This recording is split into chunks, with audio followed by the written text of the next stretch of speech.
என் அன்பு சகோதர சகோதரிகளே, ஆண்டவரும் உலக இரட்சகருமான இயேசு கிறிஸ்துவின் நாமத்தில் என் அன்பின் வாழ்த்துக்கள். இன்றைய முத்து எனும் இந்த சிறிய தியானத்தின் மூலம் இந்த பிப்ரவரி மாதம் 1 தேதியிலே உங்களை சந்திப்பதில் நான் அதிக மகிழ்ச்சி அடைகிறேன்.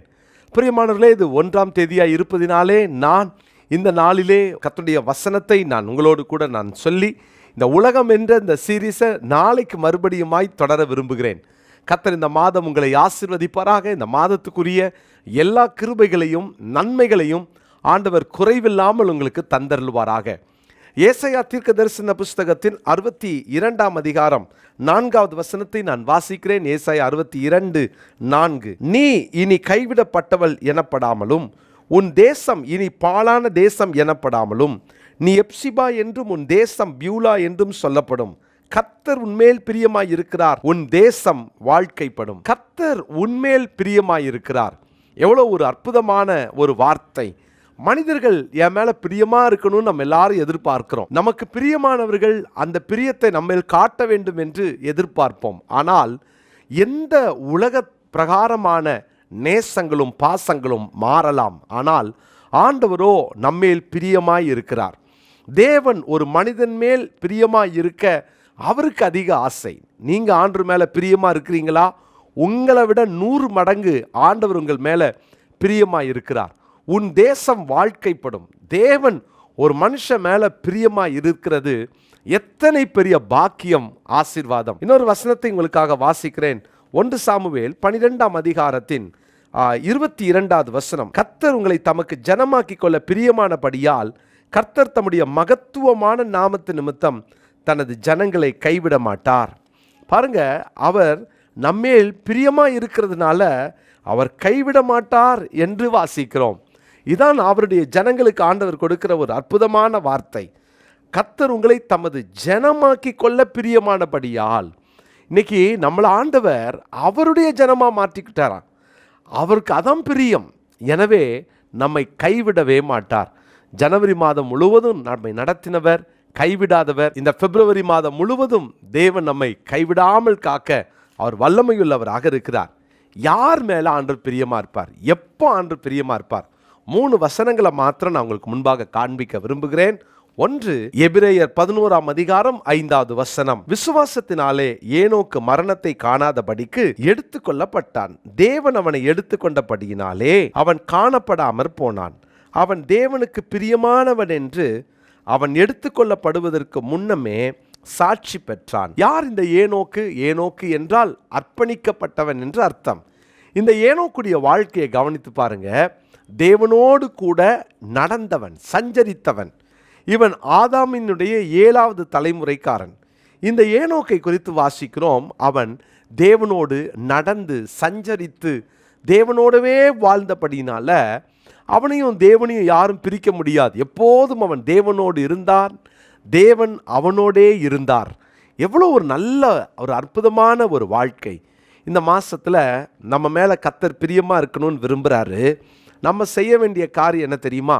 அவர் கூடவே வாழ்வோம். இது போதும், வேற ஒன்றும் வேண்டாம். யார் நம்ம கூட இருக்காங்களோ இல்லையோ, யாருடைய அன்பும் ஸ்நேகமும் நம்முடைய வாழ்க்கையில் இருக்குதோ இல்லையோ, தேவன் நம்ம கூட இருந்தால் போதும்.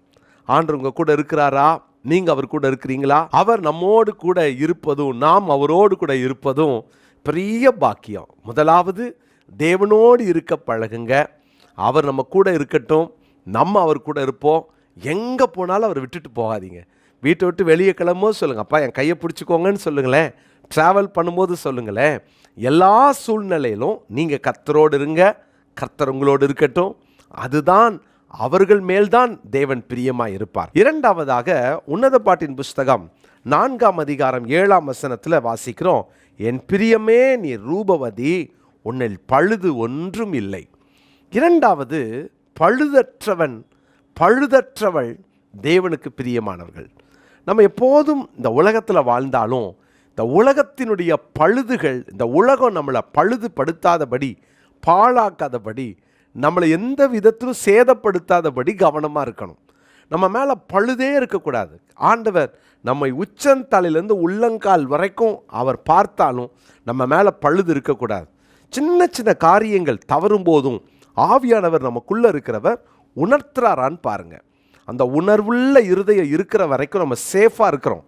உணர்வு இல்லை, சிலர்லாம் பார்த்திங்கன்னா அநியாயமாக தப்பு செய்வாங்க, துணிகரமாக பாவம் செய்வாங்க, ஆனால் உணர்த்தப்படவே மாட்டாங்க. ஏன்னா ஆவியானவர் உணர்த்தி உணர்த்தி கொஞ்ச காலம் அமைதியாயிடுவார். அதுக்கப்புறம் சில வேதம் சொல்லுகிறது சிலரை கர்த்தர் ஒப்பு கொடுத்துருவார். எனவே தேவன் நம்ம வாழ்க்கையில் சின்ன சின்ன விஷயங்களை கூட உணர்த்தணும்னு ஜெபம் பண்ணுங்க. ஆண்டவருக்கு முன்னால் பழுதற்ற ஒரு வாழ்க்கை வாழ தீர்மானம் பண்ணுங்க. பலிபீடத்தில் கொண்டாந்து படைக்கிறதெல்லாம் ஆசாரியன் அதில் பழுது ஏதாவது இருக்குதான்னு பார்ப்பாராம். அதில் ஏதாவது பழுது இருந்தால் அதை பயன்படுத்த மாட்டாங்க, அந்த பலியை அகற்றிடுவாங்க. அருமையான தேவனுடைய பிள்ளைகளே, இந்த உலகத்தில் வாழ்கிற வரைக்கும் இந்த உலகத்தின் அசுத்தமோ கிரியைகளோ ஒன்றும் உங்களை பழுதுபடுத்திடாமல் காத்துக்கோங்க. பழுதானதெல்லாம் எப்படி பழுதான வலையை பேதுரு சீர்படுத்தினானோ, வாழ்க்கையில் பழுதாக போன சில காரியங்களை சீர்படுத்த ஆண்டவர் இன்றைக்கு நம்மோடு இடைப்பட்டு கொண்டிருக்க. அந்த பிப்ரவரி மாதம் என் பழுதெல்லாம் நீக்குங்கன்னு ஜெபம் பண்ணிக்கிட்டே இருங்களேன். என் வார்த்தையில், என் பேச்சில், என் நடக்கையில் எங்கேயாவது பழுதுபட்டிருந்தா எனக்கு உதவி செய்யுங்கன்னு கேட்பீங்களா? அப்போஸ்தலனாகிய பேதுரு தன்னுடைய 2ஆம் நிருபம் 3ஆம் அதிகாரம் 14ஆம் வசனத்தில் சொல்கிறார், ஆகையால் பிரியமானவர்களே, இவைகள் வர காத்திருக்கிற நீங்கள் கரையற்றவர்களும் பிழையில்லாதவர்களுமாய் சமாதானத்தோடே அவர் சந்நிதியில் காணப்படும்படி ஜாக்கிரதையாக இருங்கள். எனவே பழுது இருந்தால் தேவனை சந்திக்க முடியாது. முதலாவது, நாம் அவரோடு இருந்தால் அவர் நம்ம மேலே பிரியமாக இருப்பார். இரண்டாவது, பழுதற்றவர்களாக இருந்தால் தேவன் நம்ம மேலே பிரியமாக இருப்பார். மூன்றாவதாக, எபிரேயர் 11ஆம் அதிகாரம் 6வது வசனம், எபிரேயர் 11:6 நான் வாசிக்கிறேன். விசுவாசம் இல்லாமல் தேவனுக்கு பிரியமாக இருப்பது கூடாத காரியம். ஏனென்றால் தேவனிடத்தில் சேருகிறவன் அவர் உண்டென்றும் அவர் தம்மை தேடுகிறவர்களுக்கு பலன் அளிக்கிறவர் என்றும் விசுவாசிக்க வேண்டும். மூன்றாவதாக, தேவன் நம்ம மேலே பிரியமாக இருக்கணும்னா விசுவாசத்தோடு வாழ்வோம். சின்ன சின்ன விஷயத்திலும் உங்கள் விசுவாசத்தை இழந்துடாதீங்க. ஒருவேளை நம்ம வாழ்க்கையில் சாதாரண காரியத்தில் விசுவாசிப்போம், ரொம்ப மலை மாதிரி இருக்கிற பிரச்சனையில் எப்படி பிரதர் கர்த்தர் செய்வார்னு நம்மளே நம்பிக்கை இழந்துடுறோம்ல. உங்கள் விசுவாசத்தில் ஸ்ட்ராங்காக இருங்க. விசுவாசிக்கிறவர்களை தேவன் ரொம்ப பிரியமாக இருப்பார். விசுவாசிக்கிறவர்களை தேவன் கைவிடவே மாட்டார். இந்த மாதம் இந்த 3 தீர்மானங்கள் எடுப்பீங்களா? நான் விசுவாசத்தோடு நடப்பேன், நான் தேவனுக்கு பிரியமாக நடக்கணும்னா நான் பழுதற்றவனாக நான் நடப்பேன், தேவன் என் மேலே பிரியமாக இருக்கணும்னா நான் அவரோடு நடப்பேன். நாமும் தேவனும் எந்த விதத்திலும் எந்த சூழ்நிலையிலும் அந்த பிரிவுகள் வராமல், அந்த பிரிவுக்கு இடம் கொடுக்காமல் இந்த பிப்ரவரி மாதம் வாழ கற்றுக்கொள்வோம். கர்த்தர் உங்கள் மேல் பிரியமாக இருப்பார். உங்கள் தேசம் வாழ்க்கைப்படும். இந்த மாதம் உங்கள் கைகளின் பிரயாசத்தில் ஆண்டவர் ஆசீர்வாதத்தை கட்டளையிட்டு நம்ம மேலே பிரியமாக இருக்கிறதுனால வாழ்க்கைப்படுவோம். அப்படின்னா நம்ம காரியங்களிலே ஜெயத்தை காண்போம். நம்ம எல்லா விதங்களிலும் அவருடைய நன்மையை சொந்தரிப்போம். இந்த நாளுக்குரிய மனப்பாட வசனம் ஏசாயா தீர்க்கதரிசன புஸ்தகம் 62ஆம் அதிகாரம் 4ஆம் வசனத்தை மனப்பாட பகுதியாக குறித்து கொள்ளுங்க. ஏசாயா 62:4 இதை குறித்து கொள்ளுங்க. இந்த வசனத்தை மனப்பாடம் பண்ணி நம்முடைய வாட்ஸ்அப் குரூப்பில் அந்த போலிங்கில் எஸ் கொடுத்துருங்க. தொடர்ந்து மனப்பாட வசனத்தை இந்த மாதம் முழுவதும் படிக்க தீர்மானிங்க. ஜெபிக்கலாமா? நல்ல தகப்பனே, இந்த பிப்ரவரி மாதம் 1 தேதி மனதார உங்கள் பிள்ளைகளை நான் வாழ்த்தி ஆசீர்வதித்து ஜெபிக்கிறேன். ஆண்டவரே, நீர் தமது பிள்ளைகள் மேல் பிரியமாய் இருக்கிறபடியினால் உமக்கு ஸ்தோத்திரம். ஆண்டவரே, உங்கள் பிரியத்தை நாங்கள் சம்பாதித்து கொள்ள நீங்கள் எங்கள் கற்றுக் கொடுத்த இந்த வார்த்தைகளுக்காக ஸ்தோத்திரம். நாங்கள் உங்களோடு இருக்கணும்ப்பா. ஆண்டவரே, உங்களை விட்டு ஒரு நாளும் எந்த காரியமும் எங்களை பிரிச்சிடவே கூடாது. நாங்கள் உங்களோடு இருக்கணும். உமக்கு பிரியமாக நடக்கணும்னா நாங்கள் விசுவாசத்தோடு வாழணும்னு கற்றுக் கொடுத்தீங்களே, உமக்கு ஸ்தோத்திரம். ஆண்டவரே, அவ்விசுவாசம் உள்ள பொல்லாத இருதயம் எங்களுக்குள்ள ஒரு நாளும் வந்துடக்கூடாது. எங்கள் வாழ்க்கையில் பழுது அடைஞ்சிடாமல் கவனமாக இருக்க, பழுதான காரியத்தை எப்போதும் உடனுக்குடன் சரிப்படுத்த நாங்கள் இன்றைக்கு தீர்மானிக்கிறோம். தொடர்ந்து உங்கள் பிள்ளைகள் மேலே பிரியமாக இருந்து இவங்க வாழ்க்கை படட்டும், இவர்கள் காரியங்கள் ஜெயிக்கட்டும், இவர்கள் காரியங்களிலே கர்த்தர் நன்மைகளை கட்டளையிடும். இந்த மாதம் முழுவதும் வீண் செலவுக்கும் மருத்துவ செலவுக்கும் விலக்கி காத்துக்கொள்ளும்.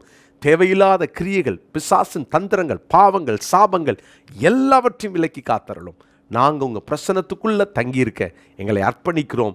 ஆண்டவரே, இந்த இன்றைய முத்து பகுதியை பார்க்குற அத்தனை சகோதர சகோதரிகளையும் நீங்கள் ஆசீர்வதிங்கன்னு நாங்கள் ஜெபம் பண்ணுறோம். உங்கள் ரத்தத்துக்குள்ளே மறைத்து கொள்ளுங்க. தொடர்ந்து வேண்டிய கிருபைகள், ஞானம், சுகம், பலன், பாதுகாப்பு எல்லாவற்றையும் தந்து நடத்துவீராக. இயேசு கிறிஸ்துவின் நாமத்தில் ஜெபிக்கிறோம் நல்ல பிதாவே, ஆமேன். அன்பு சகோதர சகோதரிகளே, இயேசு கிறிஸ்துவின் நாமத்தில் அன்பின் வாழ்த்துக்கள். நம்முடைய விங்ஸ் ஆஃப் விக்டரி டயக்னோஸ்டிக் சென்டருக்காக நீங்கள் ஜெபம் பண்ணுங்க. இந்த நிகழ்ச்சியை பார்க்குற எல்லாரும் ஜெபம் பண்ணுங்க. எனக்கு கர்த்தருடைய பிள்ளைகளை இந்த பிப்ரவரி மாதத்துக்குள்ளே நம்ம இதை துவங்கணும்னு சொல்லி நான் அதிகமாக பிரயாசப்படுறேன், ஜெபம் பண்ணுறேன். இதற்காக சொவீனியர் போடுறோம். உங்கள் குடும்பத்தின் சார்பில் இந்த சொவீனியரை நீங்கள் ஒரு 10,000 ரூபாய் கொடுத்து இதனுடைய ஆடை நீங்கள் வாங்கிக்கலாம். கீழே காண்கிற நம்பரை நீங்கள் குறிச்சிக்கோங்க. நாங்கள் உடனே அதனுடைய டீட்டெயில்ஸ் உங்களுக்கு அனுப்பி வைக்கிறோம். அது மாத்திரமல்ல, உங்களுக்கு தெரிந்தவர்கள், உங்களுடைய நண்பர்கள், குடும்பத்தார் யாராவது இதற்கு கொடுக்க ஆசையாக இருந்தால் உங்கள் குடும்பத்தின் சார்பில் ஒரு பொருளை வாங்கி கொடுக்கலாம். இதற்கு 45 லட்சம் ரூபாய் தேவை. 45 பேர் 1 லட்சம் ரூபாய் கொடுத்தா போதும். 90 பேர் 50,000 கொடுத்தால் போதும். இதற்காக அதிகமாக ஜெபம் பண்ணுறோம், பிரயாசப்படுறோம். நீங்களும் ஜெபம் பண்ணிக்கோங்க. டயாலிசிஸ் சென்டருக்காக தொடர்ந்து ஜெபம் பண்ணிக்கோங்க. இன்னும் டயாலிசிஸ் சென்டருக்காக ஜெபிக்கவும், மாதம் 1000 ரூபாய் அந்த டயாலிசிஸ் பண்ணுற பேஷண்ட்டை கொடுத்து தாங்கவும் நீங்கள் இதுவரைக்கும் முன் வரலைன்னா கீழே இருக்கிற நம்பருக்கு உடனே தொடர்பு கொள்ளுங்கள். ஏன்னா டயாலிசிஸ் சென்டருக்கு மாத்திரம் கிட்டத்தட்ட மாதம் 3 லட்சம் ரூபாய் எங்களுக்கு செலவாகிறது. சேல்ரி, ரெண்ட்டு, டயாலிசிஸ் எக்யூப்மெண்ட்ஸ் வாங்கணும், நிறைய செலவு இருக்குது. அவங்களுக்கு லேப் டெஸ்ட் எடுக்கணும். எனவே ஒவ்வொரு மாதமும் 300 பேர் 1000 ரூபாய் கொடுக்குறவங்கள நாங்கள் எதிர்பார்த்துட்ருக்குறோம். இதுக்காக ரொம்ப ஜெபம் பண்ணுங்க.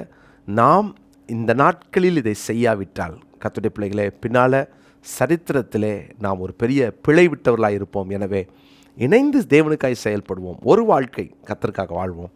அன்போடு உங்களை அழைக்கிறேன். மறுபடியும் ஞாபகப்படுத்துகிறேன், உங்களுடைய ஜெபம் எங்களுக்கு மிக அவசியம். God bless you.